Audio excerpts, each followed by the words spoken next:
Hello and welcome, I'm DDF Racer, and today I'm going to be taking a look back at round 4 of the Virtual Le Mans Cup from Interlagos.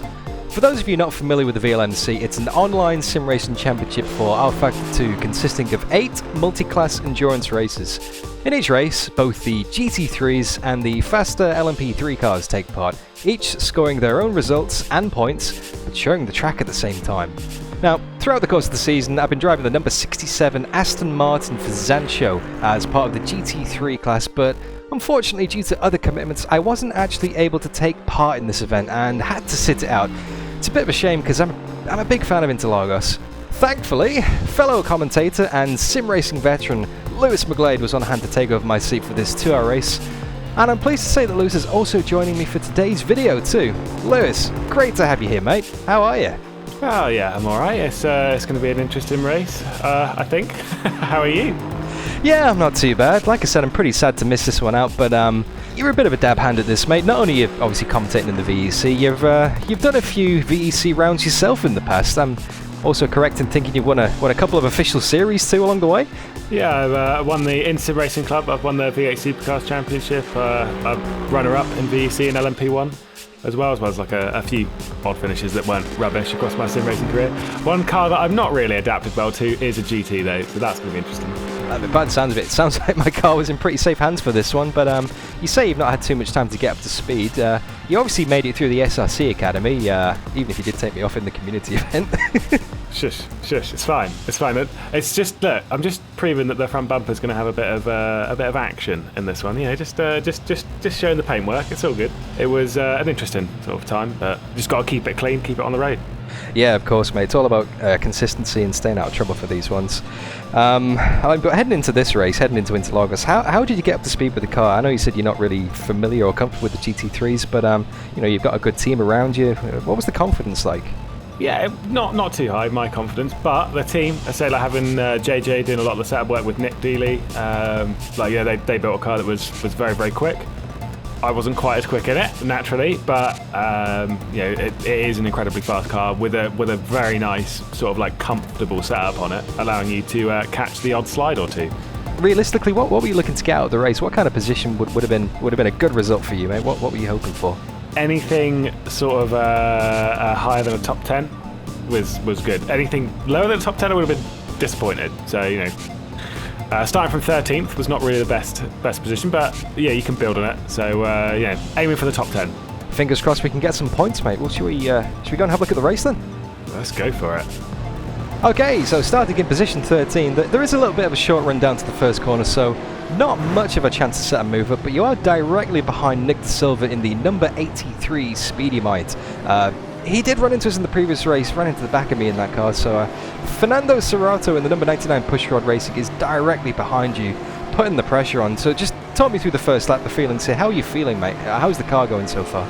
Yeah, no, I'm feeling good. Like, I know the Aston's quite a good car, and I know the Audi can struggle a little bit, so I'm not too worried about what's happening behind.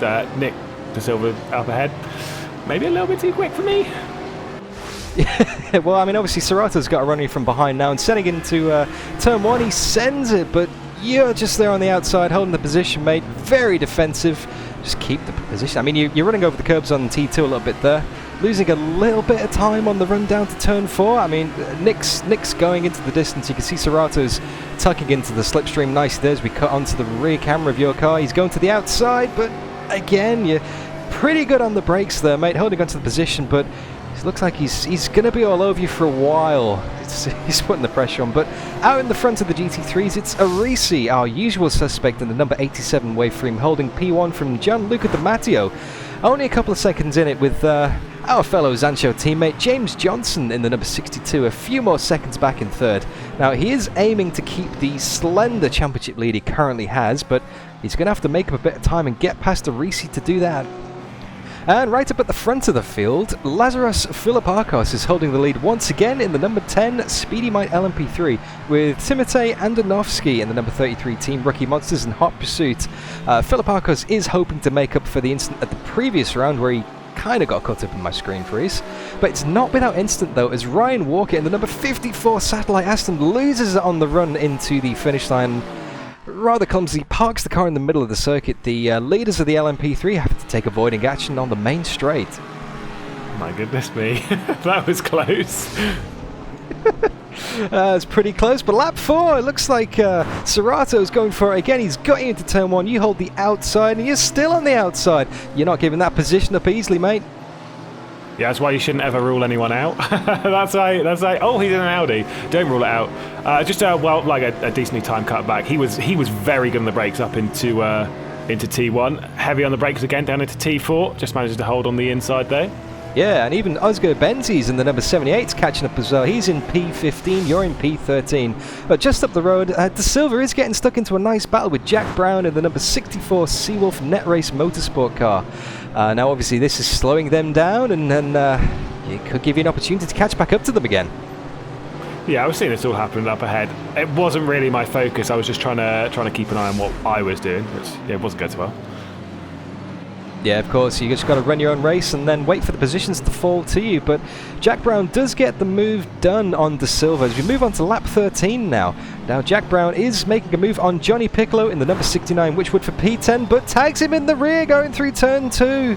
My goodness me, he was close. Nick De Silva was so close there to avoid him. Just managed to avoid that, and Piccolo sat by the side of the track.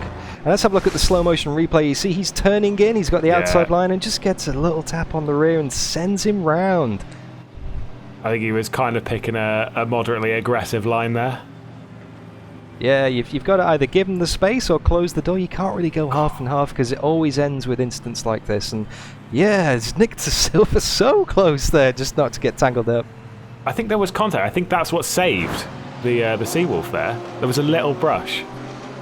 Oh, and is the LMP3 army coming through? Yeah, it looks like a hell of a battle for P1. Looks like Philip Arcos, the pole sitter, Erdo Maciol in the number 39 Caspian, who actually won the previous round at Nürburgring. Danu Smariglio in the number 7 Wave Freem, and Ian Veltons in the number 50 Scuderia Leone. Obviously coming through to lap you at the end of lap 13. Moving on to lap 16 though, you're still under pressure from Serrato, and he tries a rather opportunistic dive on the outside of turn 1, but again, Lewis, you got on the brakes, holding on nicely, but skipping ahead to lap 19 now. Johnny Piccolo, after his earlier spin, he's coming through to unlap himself, and he does make it stick around the outside of you on turn 1, but he is a lap down and doesn't quite hold it together, and this is all the while this is costing you time, putting Serrato right back on your gearbox again. A bit less than amused by that there. He was quicker than me, so it's fair. Yeah, I mean, obviously you're trying to make up time, and he's holding you up. You can see Serrato side by side with you again now. Serrato was so much better on the brakes than I was. Like, he could dive it down a few times. But you know, I tried desperately to hang on. Yeah, I can see desperation kicking in there with a hell of a slide. What's that all about? Left side tyres. Whoa! What the was that noise? Blue flag, car left, clear left. Oh my god, that really got my heart going. Holy shit. As we cut to the live stream there for a little bit of operatic feedback from yourself, how did you hold on to this? I actually don't know. Normally my car control's rubbish, but it seemed to be alright at that point. Just hanging on. Oh, awesome. Skipping on to lap 23 though. Up ahead, Nick De Silva is getting in a close battle with Daniele Brambilla, number 51 Witchwoods, and it looks like Nick De Silva does do a little sneaky on the LMP3 that's coming to lap it and lets his Speedy Mike teammate through of Jelle Binsbergen, number 38 car, who you could say he makes the most out of the situation there, and holding up David Martinez in the number 18 Speed and Live. So, moving on to lap 24, and it looks like Serrato is still applying the pressure, but it wouldn't be for long though, as we head in towards turn 2. We can't quite get the move done, but up ahead, the LMP3 of Martinez loses it, sticks in the barrier, and cuts back on track, taking him out of the race. Yeah, it was a bit of an unlucky one. You can see the P3. We'll see what actually happened to Martinez, but it was just sort of came off the curb there, I think, and back onto the racing line. Not great. I think Serrato probably could have given a bit more room, but yeah, so there we go. Oof. Yeah, and you can see the LMP3 of Bill Worrell spinning in sympathy in the background there, but let's take another look from your perspective. You're very lucky to avoid this, actually. If you were 2 seconds behind, whack, that could have quite easily been you, mate. Oh, yeah, but it's all about giving a bit more room. You see how, in comparison, I was a little bit further away from the curb, just keep an eye on what was happening. Yeah, and that's what caught him out, really. And Yeah, Bill Worrell having a spin there in sympathy, trying to avoid the action. Trying to fight Daniele Brambilla. Brambilla was struggling at this point. He qualified second. This was for 10th, I believe. Really struggling with the pace of the car. And there's a cheeky licking of the stamp. The almighty dive heading into the center chicane there, mate. You got to send it sometimes, haven't you? Yeah. Now, speaking of sending it, looking up the field, this is James Johnson running in third behind Gianluca Di Matteo. Goes for a move around the outside of turn 2, but it doesn't work and sends him spinning. Now, obviously, coming up behind into the oncoming traffic, Christian Pallinson takes him, and then Jelle Binsbergen in the LMP3. There's a couple of wheels missing there on the track. That's not going to do them any favours whatsoever. Yeah, the less I say about the rejoin there, the better. But it was a pretty tough move. JJ, I was speaking to him after the race. He's very much in the fact that this probably really wasn't his fault. We'll see on board here. It is a little bit of a pinch, but it was to the front left. It's a tight one because he wasn't really there. I don't understand the idea of trying to drive forward at that point, though. You meant to lock the brakes and keep it on the side of the track, yeah. Not come back into the oncoming traffic, a la Sebastian Vettel, of course. Yeah, don't get me started on that. I'll be very angry. This, of course, though, brings out the Code 80. Quite unsighted there was the Speedy Mike car, I have to say. Yeah, not much that Binsbergen could have done, unfortunately, there. So, like you say, Code 80 gets cold. The field does get neutralised a little bit, and yeah, I think you're running in position 10 at this point. Yeah, we the Code 80 is out for a fair while. Oh, that was late.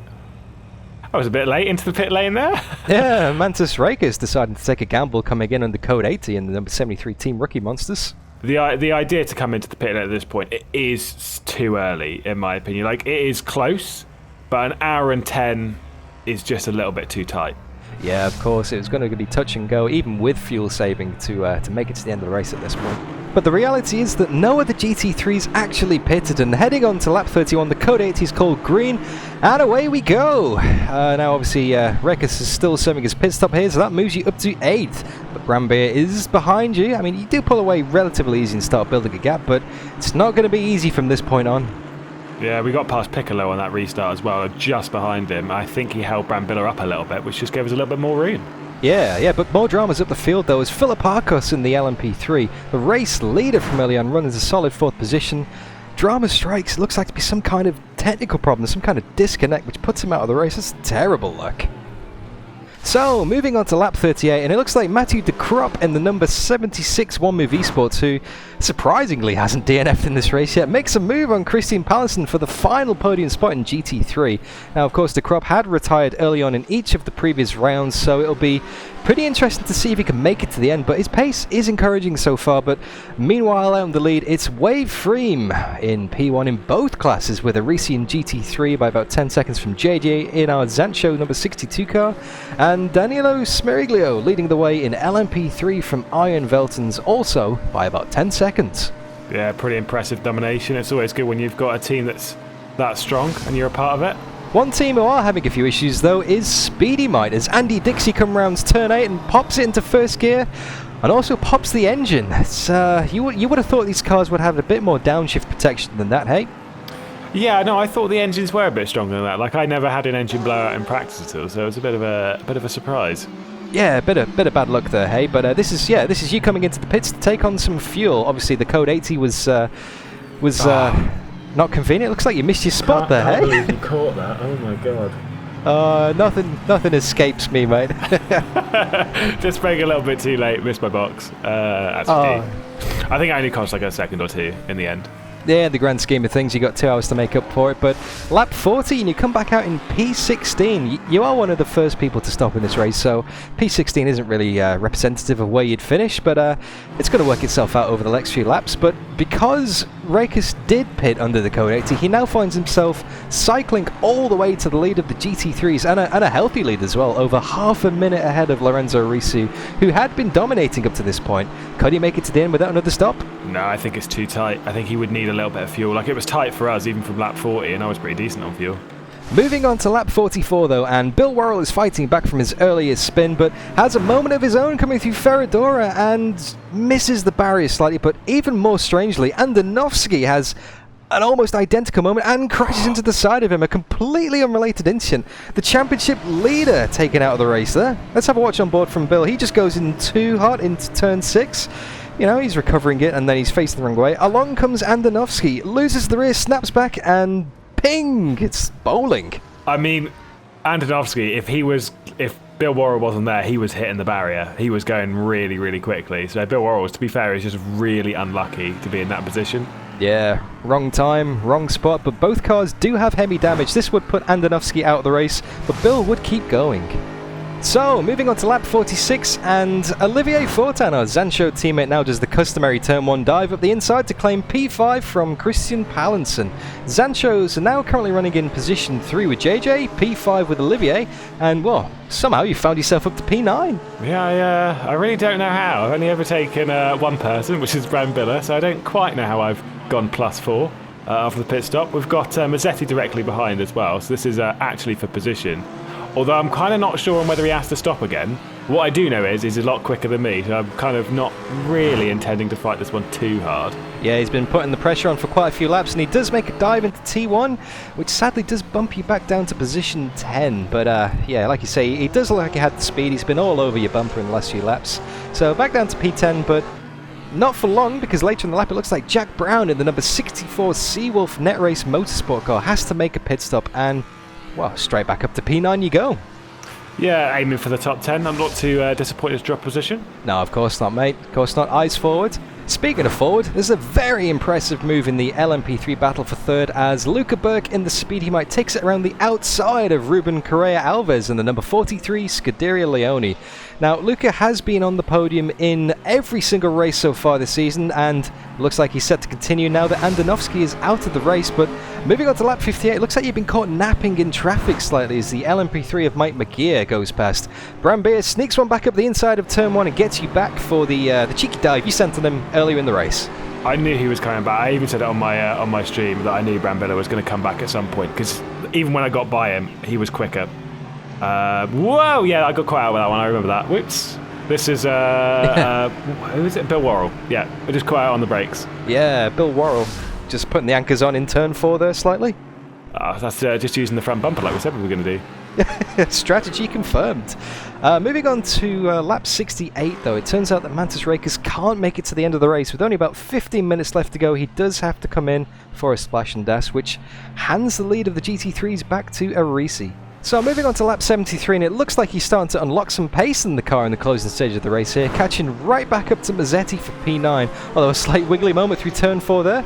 Some more opera singing, no doubt.